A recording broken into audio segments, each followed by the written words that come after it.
I'm out here today and we're in the middle of nowhere, Rod. Well, not quite, but tell us where we are, Rod, and what's happening. Ian, it looks like nowhere.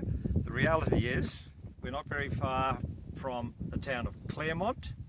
We're heading toward the Gemfields and then into Emerald. In Rod, Central Queensland, the Central Highlands. Central Highlands, yeah. Central Highlands. So tell us a bit about what we've got out here, Rod.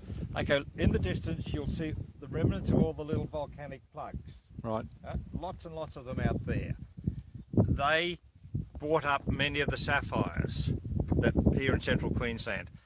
Directly behind me is the Tomahawk Creek Sapphire field. A little bit further down the road we'll get to the main Gemfields area of Rubyvale and Sapphire. So we're right now on the northern limit of the Central Queensland Sapphire fields. So Rod, the northern end of the sapphire fields of Central Queensland was, and of course that's where we source all of our sapphires from, isn't it? All our lovely material. Ian, my first trip out here was in 1966 and I've been coming out here on and off ever since. Wow, yeah. Now, a lot of this is just grazing country, no, not agriculture here, just grazing country for beef cattle. Right. And then the sapphire deposits.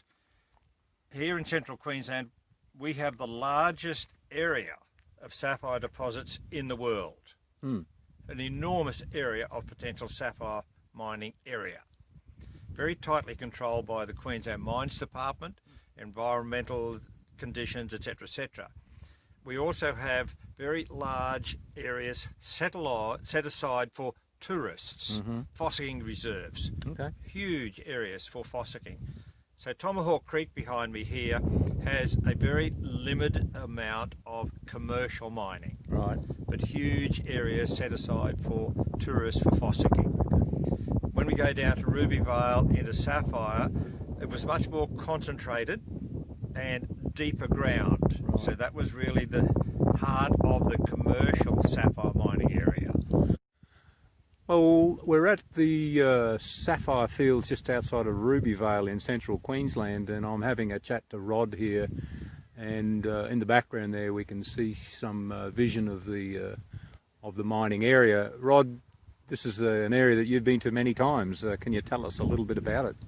Yes, Ian, we're just on the limit of the area known as the Scrub Lead, an area just outside of Rubyvale heading towards Sapphire Town that produced magnificent blue material.